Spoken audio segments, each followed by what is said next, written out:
Hey there guys, I am SonicGhost and welcome back to some more Let's Play Zelda 64 Dawn Dusk.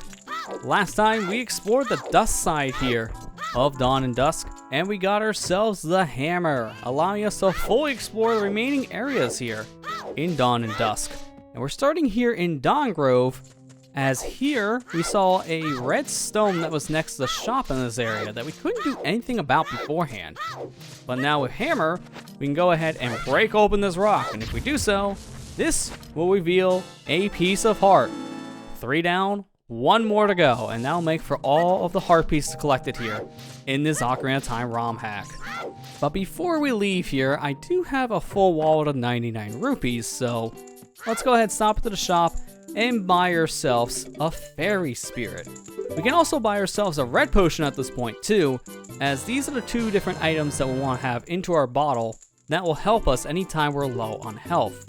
Unfortunately though, the fairy spirit costs 50 rupees, and we can only carry a maximum of 99, so I can't buy a second fairy spirit, and instead of just buying a red potion for 30 rupees, I'm actually going to head out of the shop, and I'm just going to look for 1 more rupee. So if we get 1 more green rupee, then I can go ahead and buy the fairy. And thankfully, there's one just in this tree right outside, so that's convenient. Now let's head back into the shop and buy a second fairy. While buying a red potion would still be useful, I'm 1 rupee away from buying a second fairy, and I'd rather just buy a fairy, as this will instantly revive me if I happen to die in battle. And then that way, I don't have to worry about ever thinking about my health at this point. It'll just automatically kick in. Unlike a red potion, where I have to actively think of my health, and it's very easy for me to not realize how much damage something will do, and then die before I get a chance to drink the potion.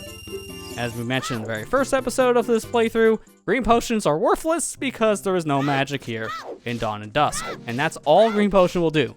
Refill your magic meter, which we don't have. So don't bother.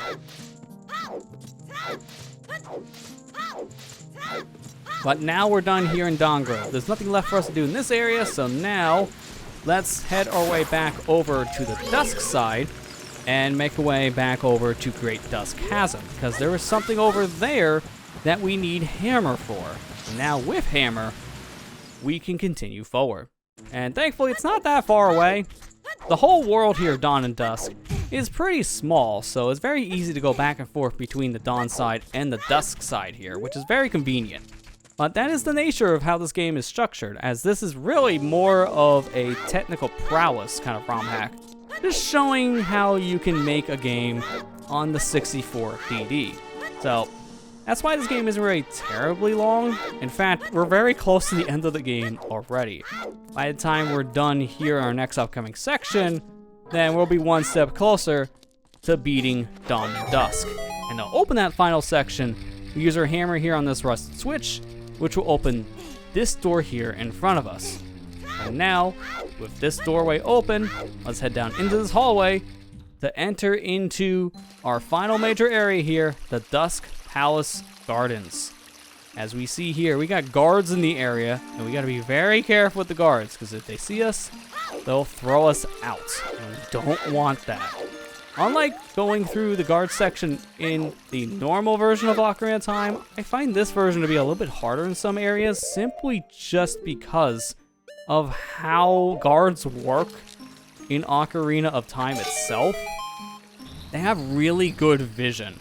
And normally you're not in a big open space like this in any guard section for Ocarina of Time. You're just in the small corridor area, working your way over to where Zelda's located in the courtyard. So guards aren't as big of a problem, I feel, in Ocarina of Time, and they're a lot easier to see due to the camera angle. But here, you can get blindsided by a guard pretty easily due to where the camera's located. One could be hidden off screen, and if you get caught, then you're going to be thrown out, which is very easy to happen if a guard sees you when you can't see them. So take your time here. Don't rush the area. If you rush the area, you may walk right into a guard's line of sight. But we got 2 crystal switches we want to hit here in the gardens, and if we do so, now we can go ahead and make our way into that front section that was blocked off by a bunch of gates. But before we go any further in, I wanted to continue further down this pathway. But I'm gonna wait here because I don't trust this guard. I'm very certain if I run in front of him at this point, he will catch me. So I'm gonna chill over here next to where this torch is, and I'm gonna wait for the guy to turn around and head back over the way we came. Now he's here, I'm gonna run by him. Thankfully he doesn't see me there. And here we got ourselves an ice switch, but we don't want to hit this ice switch just yet. And I'll hold off on that because here we got ourselves our final piece of heart in Dawn and Dusk. So dive down below to get it, and that makes another heart container. So there we go. We got ourselves a heart piece, but this is why I opted not to hit this ice switch from before. If we hit that ice switch and wanted to get that heart piece, well, let's just say it wouldn't happen. Because with the ice switch hit, we make these platforms appear. With these platforms, now we can jump across the water. But this blocks off where the heart piece is, so we can't dive down into that area. So that is why we opted to get the heart piece first. But at this point, I'm gonna get caught on purpose. Hey you, stop! You kid over there! And caught by the guards will throw you right back out into the Great Dusk Chasm here. But that's perfectly fine for our sake, because I want to head back into the very beginning portion of the Dusk Palace Gardens. Because here, now we can go into the other section that we just unlocked by hitting those 2 crystal switches. And in this section, we got some statues we want to push around here, so we can hit a blue switch. And we need that blue switch pressed down at all times, because, as I say, blue switches, these are weight triggered, so we need something on top of it for it to say activated at all times. In this case, we activate this torch, which we'll definitely want because we're going to want to light a whole bunch of torches here in this whole courtyard. So we're on a quest to light a whole bunch of flames. So let's go ahead and do just that. Lighting this torch, let's continue this way. And at this point, don't worry about going to the left side of the map. We don't need to go over there for anything. Be careful here not to run into this guard. Hurry through the section as fast as we can. I cannot believe we made it before that guard saw me. But then he sees me on the way out. Okay, sure. This is what I was talking about when it comes to the guard's vision. It is very deceptive in gardens here. They can see you even in their blind spots, or at least what you think is a blind spot. As you saw earlier, I walked by that guard in the exact same way, and he didn't catch me. Tried it again, and he became wiser. So I guess the guard definitely learned between our visit here the first time and the second time. Give the guy credit there. Well, let's turn our camera here and wait for this guy to move around the corner. We are not running ahead. We're going to take our time here and wait things out. Now wait for the guard to turn around. Please go. Thank you, buddy. And at this point, we run into this section, and now we wait things out. So wait for the guard to go. And then when he comes back, we'll run around him, hopefully this time actually getting by his said vision. Light the torch. Be very careful. Hug that wall, that way we don't get caught. And since we hit the ice switch here, now we can jump across the water with our lit torch. So now we lit another torch up ahead, and let's light another one here. Thank you, Decker Stick.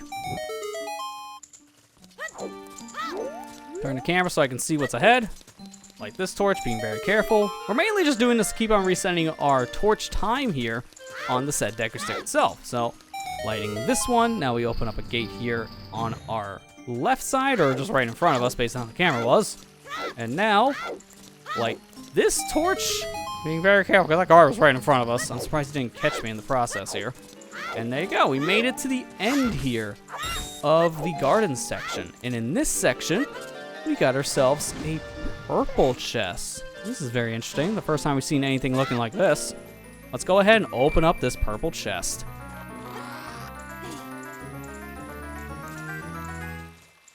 Inside this purple chest is the boss key. So now we can enter the boss of this area.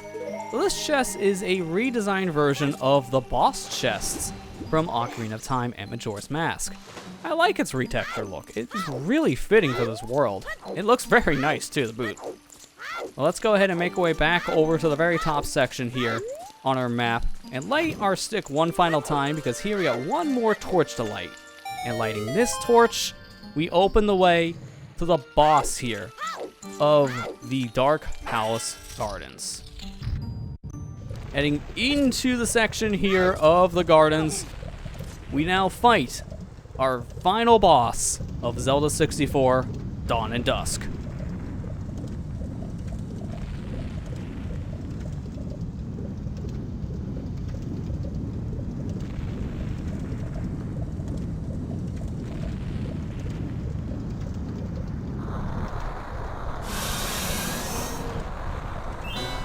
Welcome to Dusk-Dwelling Beast, Umbratia, a reskin of Vavagia from the Fire Temple of Ocarina of Time. We never fight Vavagia in Ocarina of Time as a child, but the only thing we need to fight Vavagia technically is the hammer, which we have. So let's bring the fight to this reskin version of Vavagia. This is Umbratia. This beast controls those who reside in the Dusk side. Don't fall prey to its influence. We won't, because we have ourselves the power of the hammer. Smash the face in, and now from here, let's attack with the Deku Stick. At this point, this said dragon's gonna bury itself back down to the ground and get ready to fly. So to avoid this phase, I'm gonna get down here onto this ledge, just hold on to the side here, and be very careful. One thing to know about this boss arena is basically the same as the boss arena in Fire Temple from Ocarina of Time, which means this is a heated room. So you will need to have on the Dusk Tunic in order to go through this area without worrying about burning up. But, as we can see there, we don't have too much time to hit the head here of the said boss, so we want to be moving here. And I'm using Deku Sticks specifically to do the second blow, because Deku Sticks do more damage. We can try shooting the head here with our slingshot, and it's possible to damage this boss while it's flying around, but it's not the easiest thing to do. Now I'm going to climb back down onto this ledge we were at before to avoid all of these rocks falling down into the room. If I ever play it safe here, then sorry. So I'm just going to chill down here, being protected in the process. Now the boss is going back into their holes. I'm going to wait until it pops out, playing our game of whack-a-mole here.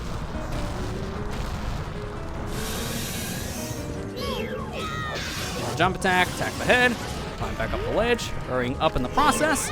Attack the head there, and now we only have one more jump slash that we need to do in order to defeat the boss. So let's get away, because we're back to the flying phase. I'm going to climb back onto the ledge here, waiting for our makeshift Vavagia to go back down into the holes.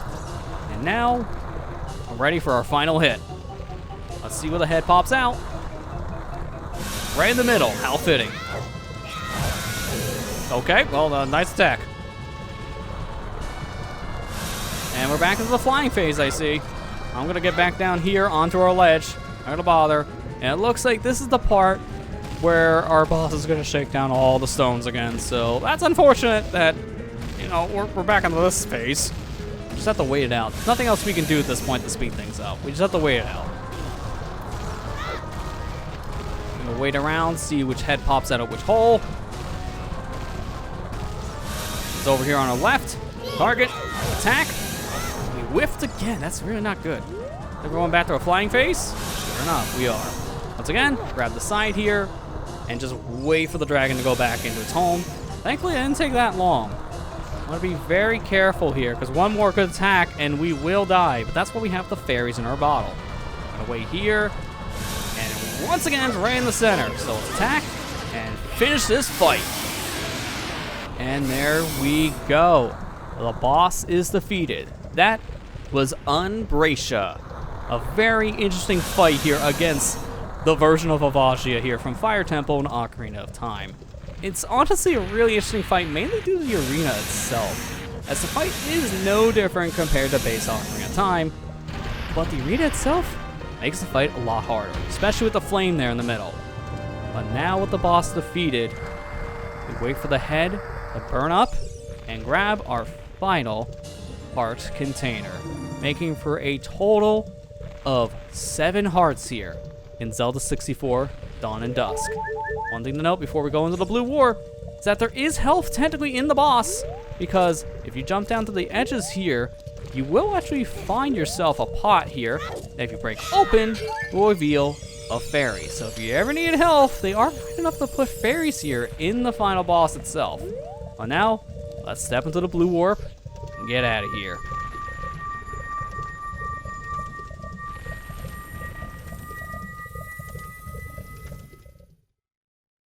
Once you defeat Umbratia and step into the blue warp, that is the end of your adventure here in the world of Zelda 64, Dawn and Dusk. A very short, yet very good ROM hack here of Ocarina of Time. And shoutouts to everyone who worked on the Dawn and Dusk project here. You guys made a really fun little adventure for Ocarina of Time. And it's a really cool showcase for the 64DD. I have actually watched footage of someone playing this on original hardware on the 64DD. And it's impressive to see a game like this work on that hardware in general. There's not that many 64DD games released in general for the N64, let alone mods for any pre-existing games. So to see a fully brand new experience like Dawn and Dusk run on the 64DD is a really cool thing. But just as a standalone game, Dawn and Dusk is a very fun little outing. It wouldn't take you that long to get through this. In fact, my first time I ever played this, I streamed this game over my Twitch channel when it first released back in 2019. And that first playthrough took me about an hour for me to beat the entire game. So this is not that long of a game to play through. But it is a lot of fun. And all the new elements here to the game, like the newly designed version of the tunics and the shields, along with having a fully working hammer item to use as Child Link, I think makes this a really unique ROM hack that is worth checking out if you're a fan of Ocarina of Time and want a new experience in playing the game. But that's going to do it for this said playthrough, so hopefully you guys enjoyed, and if you know where to look, you can find yourself a copy of Dawn and Dusk to play. I will not be providing any links to the said game yourself, as you need to be able to find us on your own if you want to play it. But if you know where to look, it's pretty easy to find yourself Zelda 64, Dawn and Dusk. So hopefully you guys enjoyed. Maybe you'll get to check out the game for yourself. But with that said, that's going to do it for this playthrough. So thank you guys for watching. I hope you enjoyed, and I'll see you guys next time.